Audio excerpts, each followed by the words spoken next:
Norway के एक गांव में 3 बहनें रहती थीं। ईमान, आरिशा और हादिया। हादिया न सिर्फ सुंदर थी, बल्कि उसका दिल भी बहुत दयालु था।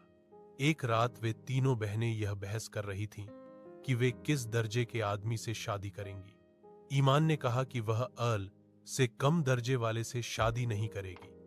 आरिशा ने कहा कि वह लॉर्ड से कम दर्जे वाले को स्वीकार नहीं करेगी। हादिया ने कहा, मुझे कोई भी चलेगा, यहां तक कि गुलाबी बैल भी।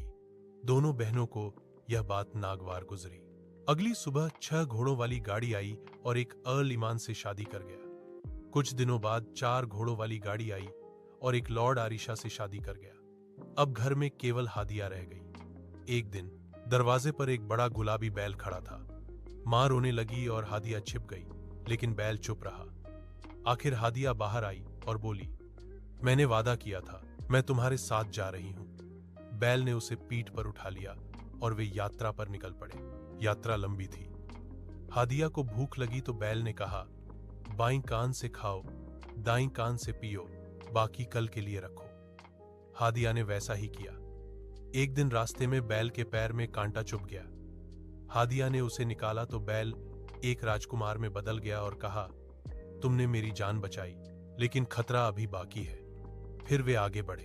एक घाटी में पहुंचकर राजकुमार ने हादिया को एक पत्थर पर बैठने को कहा और कहा, मैं दुश्मन के पास जा रहा हूं। अगर सब कुछ नीला हो गया तो तुम सफल हो, अगर लाल हुआ तो मैं मर जाऊंगा।